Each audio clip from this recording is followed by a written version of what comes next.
이게 눈에 번쩍 뜨이더라고요. 그럼요. 기사 제목이. 예, 정확하게 말하면 내년 하반기부터 예, 대중교통 비용의 최대 53% 환급되는 교통카드가 생긴다. 네. 사실은 그 지금 저도 이제 알뜰 교통카드 이용하고 그래서 그 장점에 대해서 한번 그 자세하게 한번 그 보고를 드린 적이 있잖아요. 예, 그거를 이용하시는 분들은 뭐 이미 그 환급 액수가 쫙쫙 다음 달에 이제 적립이 되면서 네. 그 편의성을 알고 계실 텐데 요렇게 쓰시는 분들이 더 많아졌으면 좋겠다. 이게 좀 정부 정책인 것 같아요. 네. K패스가 이제 내년 하반기부터 시작된다. 국토교통부가 이제 어제 밝혔는데 오프닝에서 살짝 언급을 해주셨지만은 이번에는 그럼 지금 쓰고 있는 알뜰 교통카드하고 내년 하반기에 도입될 K패스는 어떤 차이가 있는지 한번 하나하나 따져봤습니다. 네. 우선은 편의성이요. 예, 지금 알뜰 교통카드, 이렇게 교통카드로 그 할인을 받으시려면 이 앱을 이용을 하셔야 되잖아요. 맞아요. 예, 힘들게 깔았습니다. 앱을 이용하시고 그다음에 이제 그 사용하시는 은행 계좌하고 또 연동을 시켜야 되고 되고요. 그러다 보니까 이제 그 교통 취약계층이나 어르신들 이용이 좀 저조하다. 불편하니까. 예. 네. 더구나 이제 저희 같은 경우도 이제 앱을 깔아놨는데 급해가지고 급하게 막 버스 와가지고 타면서 네네. 출발 버튼을 입력을 안 하거나 맞아요. 그다음에 도착해서도 또 이렇게 또 무슨 일이 있어서 일하다 보면은 또 도착을 입력을 안 안 할 하면 때가 있죠. 이동 거리가 확인이 안 돼가지고 네네. 이제 최소 마일리지만 적립되는 경우도 있거든요. 네. 그래서 저는 이미 너무 몇 차례 당하고 나서 안 되겠다. 네. 어떤 일이 있어도 이제 출발 도착은 눌러야 입력을 된다. 해야 된다. 예. 네. 그거 누르다가 또 정작 중요한 업무를 못 보기도 하고 그러더라고요. 네. 예. 집에 옆지기한테 온 문자에 대해서 회신을 못 하다거나 뭐 이런 참사가. 알뜰 카드 입력을 해야 되니까. 네. 근데 이제 새로 도입되는 K패스는 네. 이게 이동거리가 지금 문제인데 네. 이동거리하고 무관하게 나중에 이용한 금액을 기준으로 일정 비율을 적립하니까 네. 훨씬 더 쉬워진다는 것이죠. 네네.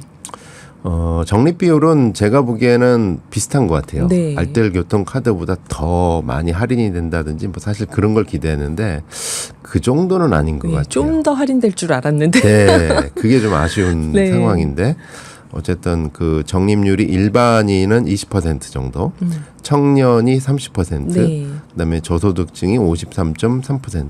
여기가 좀 많이 할인을 준 것 같아요. 그렇죠. 청년 저소득층 맞습니다. 이쪽에요. 예. 네. 저소득층은 확실히 반값 교통카드가 되는 거고요. 그쵸. 네, 청년 같은 경우는 30%또 민감하죠. 크죠. 네. 저도 한 10만 원 정도 이렇게 쓴다 그러면 네. 그러면 한 2만 원 2만 정도를 돌려받는 거죠. 네. 일반의 경우에 청년 같은 경우는 3만 원 정도를 돌려받는데 여기에 또 그 카드사별로 네. 추가 할인이 들어가거든요. 아, 그게 또 있겠구나. 네, 요게 또 쏠쏠합니다. 아. 그래서 잘 사용하면은 거의 반값 비스무리하게 어떻게 이렇게 잘 좀 맞춰봐야겠네, 이게 네. 나오면. 그리고 이제 적용 대상이 전국화됐다는 거죠. 이미 뭐 네. 이게 좀 큰 건데 사실 알뜰 교통카드 같은 경우도 워낙 반응이 좋으니까 네. 사실상 전국화됐는데 확실하게 이제 전국 어디서나 타든지 합산해가지고 월 21번만 찍으면 네. 환급이 된다는 것이죠. 전국화되고 사용도 편해졌고 네. 횟수니까 뭐 깜빡하고 놓치는 그런 거리도 없을 테고. 네.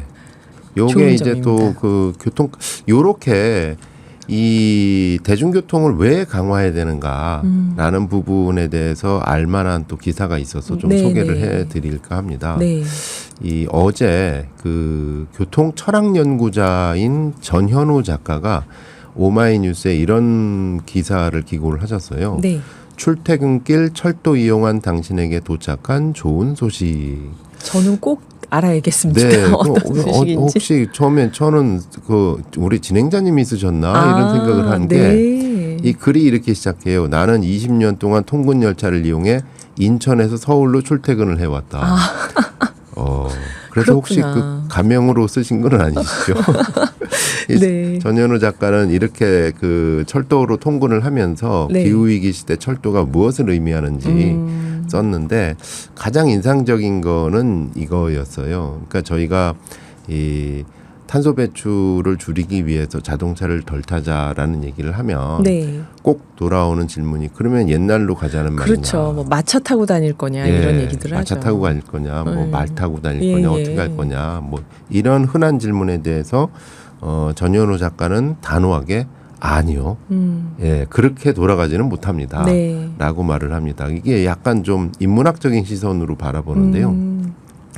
인류 이 시대를 살고 있는 모든 인류에 대해서 이동에 네. 대해서 한 가지 입장이 있다고 한다면 활발한 이동을 해야 된다. 활발한 이동이 좋은 삶으로 가기 위한 하나의 관문이다. 네네. 이동은 선이다. 이렇게 분명하게 딱 잘라서 얘기를 하는 게 이 전 근대 농민들 같은 경우는 이 마을을 벗어나는 일 자체가 힘들었잖아요. 아, 그렇죠. 특권층의 일이었죠. 여행이라는 거. 거의 뭐 상위 0.1% 네. 정도나 말을 타고 예. 이제 벗어나거나 이랬지 사실 마을을 벗어나는 일이 힘들었는데 네. 이게 단순히 기술의 문제가 아니었대요. 사회를 안정시키려면 작은 규모의 공동체에서 자족적인 삶을 유지하면서 살아가게 해야 이 사회를 안정시킨다라는 어떤 그 지배층, 기득권층의 네. 어떤 논리도 작용이 했다는 거죠. 통치하기 쉽도록 예, 노비들은 통치하기가 쉬웠다. 절대 그 떠날 수가 없죠. 그 예, 마을에서. 떠나면 큰일 이게 나죠. 관리가 힘들어지니까. 예, 예. 그래서 교통수단이 발달되고 또 도시가 발달되면서 이동을 자유롭게 하게 됐잖아요. 이게 이동 자체가 자유이고 인간을 네. 해방시키고 그리고 더 많은 기회를 향해서 선택권이 넓어진다. 이런 게 이동력이기 때문에 인류는 한번 이 이동력을 맛봤기 때문에 절대로 이 힘을 포기할 생각이 없다.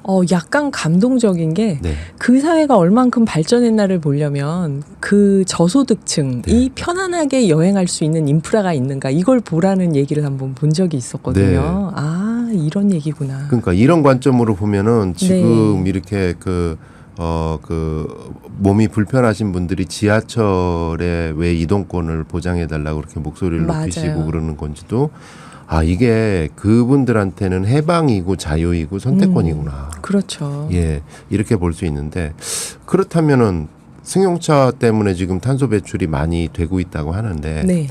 탄소 배출은 줄여야 되고 이동권은 보장해야 되고 어떻게 할까? 그래서 이제 전현우 작가는 대안을 기차요. 네. 이렇게 하는데 여러 가지 통계를 제시를 하는데 저는 제가 인상 깊게 본 네 가지 통계를 하나 좀 소개를 하려고 합니다. 네네. 네 가지 통계 중에서 두 가지는 좀 우울한 통계고 두 가지는 두 가지는 좀 밝은 건가요? 반전해서 기쁜 통계인데요. 네네. 하나는 전 세계 곳곳이 탄소 배출 줄이기 위해서 모든 나라들이 다 노력을 하고 있잖아요. 네. 근데 줄여도 안 되는 게 교통 분야래요. 교통 분야 탄소 배출이 진짜 그럴 것 같아요. 잘 사는 나라건 좀 덜 사는 나라건 네네. 다 이 교통 분야 탄소 배출 때문에 골머리를 앓고 있다. 점점 더 이동을 하니까. 예. 네. OECD 국가들 같은 경우는 좀 비교적 잘 사는 선진국들이잖아요. 네. 2005년 이후에 다른 대부분의 분야에서 배출량이 줄었대요. 네. 근데 교통은 배출량이 그대로다. 음. 그리고 비OECD 국가들 같은 경우는 이제 배출 증가세가 교통이 가장 맹렬하다는 거죠. 특히 이제 인도, 중국의 예. 상황을 보면 가장 맹렬한 게 교통이다.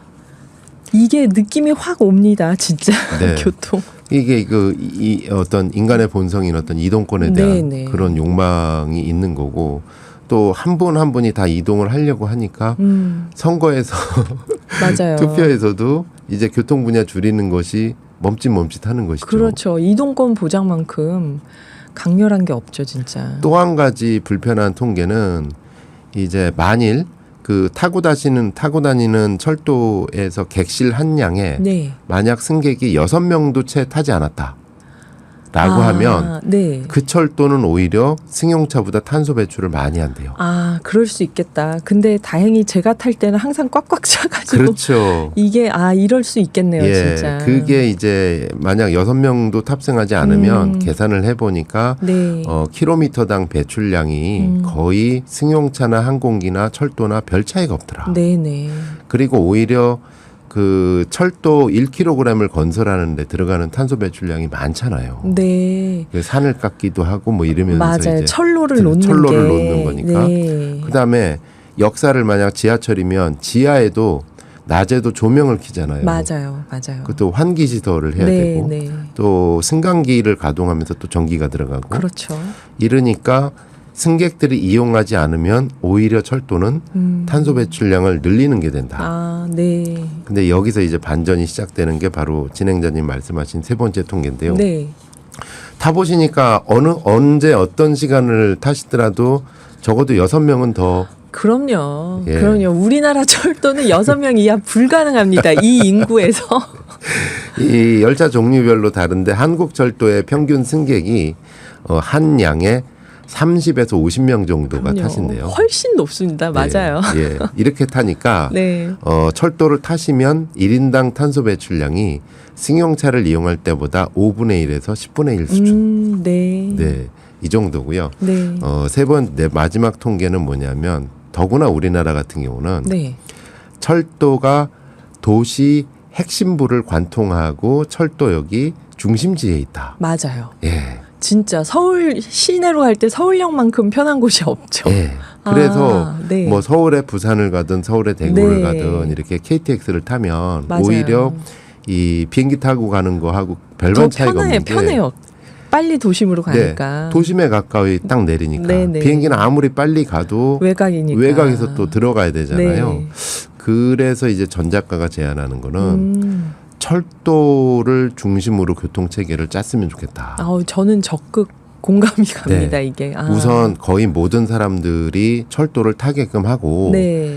그리고 대중교통 다 그 외의 수단을 이용한다면 그냥 철도역까지 네. 철도역까지 마을버스 또는 철도역까지 자전거, 철도역까지 걷기 네. 이런 거를 배출하면은 만약 100% 모든 사람이 이게 그러기는 좀 현실 가능성은 희박해 보이지만 네. 100% 철도를 타고 역까지 버스, 자전거, 걷기를 배치하면은 탄소 배출을 최대 90%까지 줄어들다. 와, 그러면 100%가 아니라는 50%만 해도 어디예요, 이게? 네, 그렇습니다. 그래서 네. 현실적으로 가능한 목표가 예. 뭐 우리나라 연구원에서 계속 연구를 냈는데 네. 가장 과격한 연구. 그러니까 철도 수송 분담률을 이 정도까지? 네. 설마 이게 현실 가능해? 이 정도의 목표치가 47.5%래요. 교통연구원에서 제시한. 네, 절반만 해도. 네, 네. 지금은 13%라고 그러거든요. 네. 철도 수송 분담률이. 이 13%인 거를 47.5%. 그래도 절반은 자동차를 타고 다니십니다. 네. 그럼에도 불구하고 어마무시한 양의 탄소를 절감할 줄일 수 수가 있다. 그렇군요. 또 우리나라 지하철도 철도와 연계가 돼서 여기저기 쉽게 갈 수 있으니까. 네. 그래서 우리나라 같은 경우는 이런 장점이 있기 때문에 네, 네. 또 우리나라에만 독특하게 있는 현상이 역세권. 역세권. 아니 진짜 그 시내 갈 때 지하철 이용을 안 하면은 시간을 계산할 수가 없죠. 얼마가 네. 막히는지. 네. 예. 그래서 아무리 좋은 정책도 사실 부동산에서 꺾여버려서 좌초되는 경우가 굉장히 많은데 우리의 그런 특성을 장점으로 살리면 그럼요. 철도의 국가 투자가 지속적으로 과감하게 늘어난다면 곳곳에 역세권을 만들면 곳곳에 역세권이 만들고 모두가 좋아지고 네. 탄소 배출을 확실하게 줄일 수 있다. 그렇네요, 정말. 네.